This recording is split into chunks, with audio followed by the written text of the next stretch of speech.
A man who cannot control his lust will be controlled by it. The most dangerous temptation is the one you have convinced yourself is harmless. Because lust does not need to destroy your life in a single moment. It only needs you to surrender control one decision at a time. Every temptation places the same choice before you. Will you be guided by your purpose or by your impulse? You tell yourself it is a small decision, that it affects nobody, that it is only one thought, one glance. But these decisions do not remain small. They change your standards. They steal your attention. They shape the kind of man you are becoming when nobody is watching. And the impulse you repeatedly obey will eventually begin to govern you. Lust rarely announces the full price at the beginning. It offers pleasure now, but the cost arrives later. In the time you wasted, the promises you broke, the distance you created between yourself and God. The habit may last only a moment, but the pattern it reinforces will follow you into every area of your life. You begin to lose trust in your own word. You say you will stop. Then you return. You say you will become more disciplined. Then desire arrives, and the decision changes. You promise yourself that this will be the final time. But a promise that is repeatedly broken becomes harder to believe. And eventually, the problem is no longer only lust. The problem is that you no longer trust yourself to resist anything. Weakness practiced in one area does not always remain there. It follows you into your work, your discipline, your faith. It destroys your ability to delay pleasure for something more meaningful. Every time you surrender to impulse, you teach yourself that discomfort must be escaped, that desire must be obeyed. Then you wonder why it becomes harder to train when you are tired, harder to work when progress is slow. Lust offers the feeling of instant reward without the hard work that goes along with it. It gives pleasure without sacrifice. And for a moment, it can make you feel satisfied with a life you should still be building. That is why it becomes dangerous. Because cheap pleasure will silence the hunger that was meant to move you toward something greater. It will keep you stuck in a life you hate. A man is supposed to build, to serve, to follow his purpose. But lust pulls your attention downward, toward the immediate, toward the effortless. Purpose asks you to become stronger. Lust asks you to remain weak. A man who cannot control his lust will be controlled by it. It will choose where his attention goes. It will choose what he does when he is alone. And it will slowly train him to avoid discomfort at any cost. But an impulse is not a command. You do not have to obey everything that enters your mind. You may not control every thought you have, but you are responsible for the actions you take. Do you feed those lustful thoughts when they arrive? Do you entertain them? Or do you run as far away as possible? The struggle may be difficult. The temptation may feel unfair. It will appear when you are at your weakest, when you're tired, lonely, stressed. But difficulty does not remove responsibility. These are the situations which force a man to grow. You must understand the pattern, because lust is not always the real beginning. Sometimes it begins with boredom, sometimes with loneliness. The impulse becomes an escape, a way to avoid the silence, a way to avoid the work. So ask yourself, what happens before the temptation appears? What state are you usually in? What time of day? What environment? What emotion are you trying not to feel? What responsibility are you trying not to face? Once you identify the pattern, it becomes easier to stop. A life without structure gives temptation room. A life without purpose gives distraction power. This is why you must build a stronger life. Because a life filled with purpose, faith, and responsibility gives you something greater to protect. When you know what you are building, you become more careful with your time.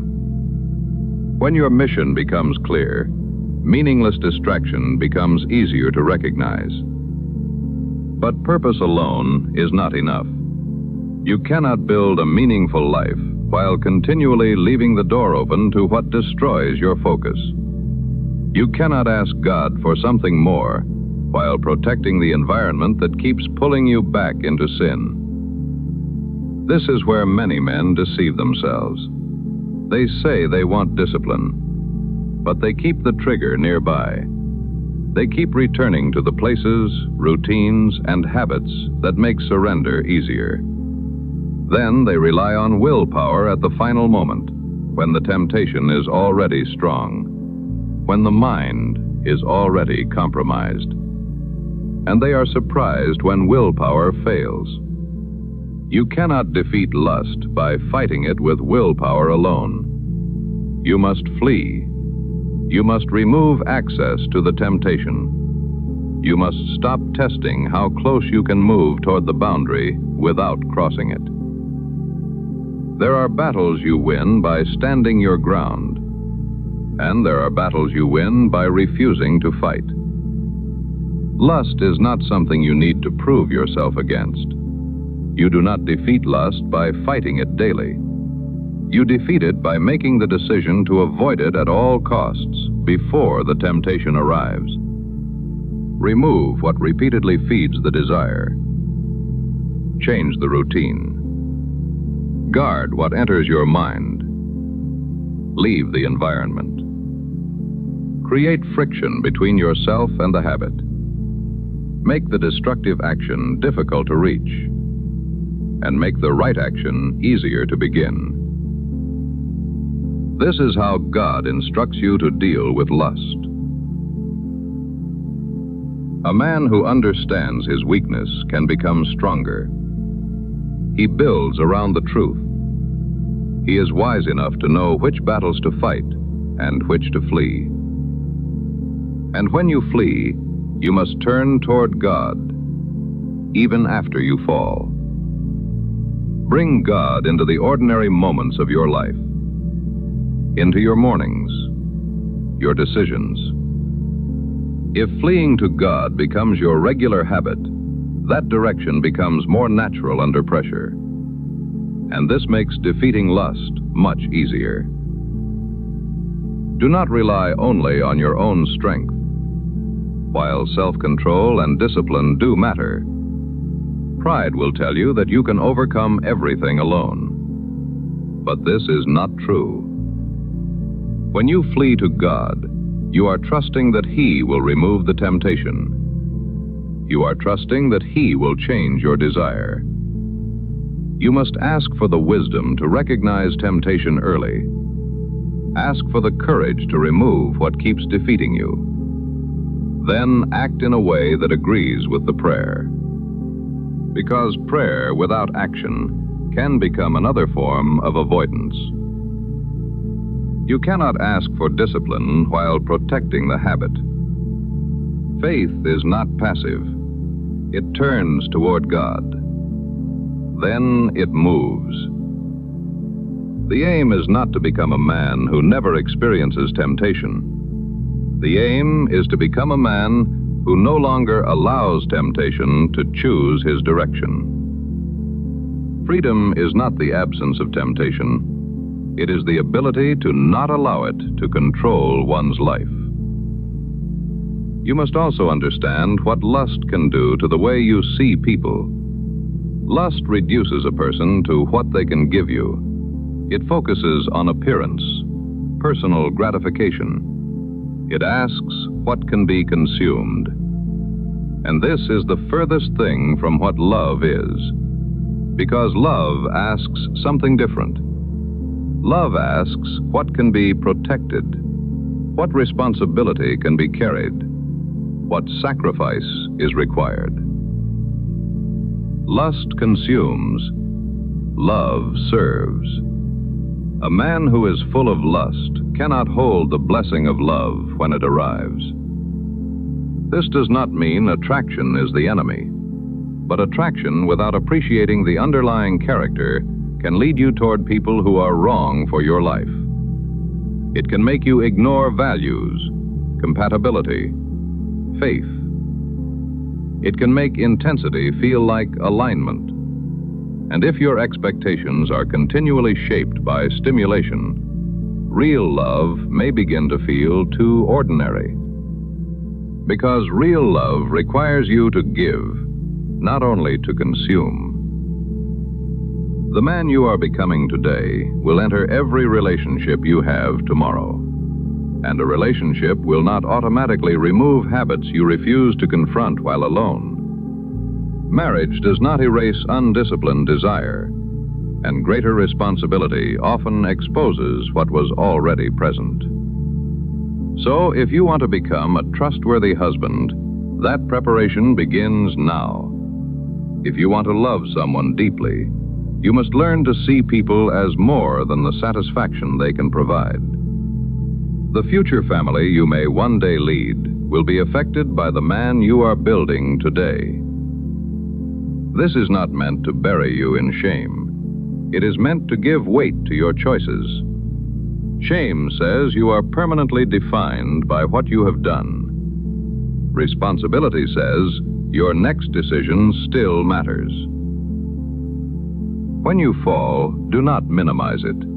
Do not pretend it does not matter. But do not turn one failure into permission to surrender completely. Study what happened. What emotion were you avoiding? What access did you refuse to remove? Learn from the pattern. Close the opening. Return to God. Take accountability. Then continue. One setback does not have to become your identity, but repeated excuses will become your character. So be honest and willing to begin again when you fall. A righteous man may fall 7 times, but he rises again. So do not delay the return. It begins with the next decision. And every time you resist the impulse, you are building proof. You are teaching yourself that desire does not control you, that your purpose is greater than the moment. And this proof will follow you into the rest of your life, into your work, your faith, your relationships, your ability to remain steady when the temptation appears. Self-control is not merely abstaining from one behavior. It is reclaiming your life. It is deciding that you will no longer be controlled by distraction, that your future will not be traded for temporary pleasure. It is making the decision that your desires will serve your values rather than replace them. Build a life that does not need constant escape. Work toward something meaningful. Take responsibility for your time. Fill your days with the kind of work that leaves you tired for the right reasons, not empty. A full life does not guarantee freedom from temptation, but it gives temptation less empty space to occupy. You are not powerless. The impulse may be strong. The pattern may be deeply ingrained into your life, and the temptation will likely return. But you still have steps you can take. You can remove access. You can leave the environment. You can pray before the mind becomes consumed. You can place your attention back onto the work. A man who cannot control his lust will be controlled by it. But a man who learns to control his attention becomes difficult to tempt. He no longer gives in to impulse. He becomes capable of choosing what is good beyond the moment.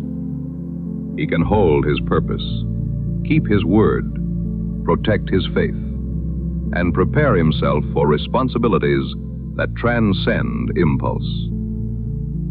Do not spend your life falling into lust. Do not protect what you're trying to escape. You cannot let lust steal your ability to become the man you know you should be. So create distance. Guard your mind. Bring the struggle into the light. Turn toward God. Fill the empty space with purpose. And when you stumble, return without delay. You do not have to give in to every impulse that enters your mind. You are not powerless before temptation. Starve what is weakening your spirit. Feed what is building your future. Choose purpose over impulse. Choose love over consumption. Choose the man you are becoming over the pleasure that is holding you back. Because freedom is not found in having no desires. Freedom is found when your desires no longer decide the direction of your life.